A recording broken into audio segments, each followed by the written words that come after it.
Ang convenient nga nitong bag nito dahil sobrang dami niyang pockets at makapal yung padding niya, kaya safe to safe yung camera ko dito. By the way, my camera is Sony ZV-E10 and sobrang saktong-sakto, super fit ng aking camera. Sama yung mga accessories dito sa loob, kaya hindi siya nakakahiyang dalhin dahil hindi siya ganun kalakihan, pero pasok lahat ng gamit nyo dito.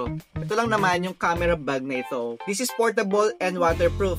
Safe siya kahit saan nyo siya dalhin, and lalo-lalo na kapag on the go. Ang kapal ng foam niya, kaya safe na safe yung camera ko and mga extra lenses ko dito sa loob. Dahil ang size niya is 24cm, 13cm, 17cm naman yung kanyang taas. Tignan nyo yan. Meron siyang dalawang divider. Dito ko nilalagay yung camera ko, side na ito. Sa gitna naman yung mga extra lenses ko. Dito naman yung mga wires niya. Dito naman yung aking mga SD cards or extra batteries.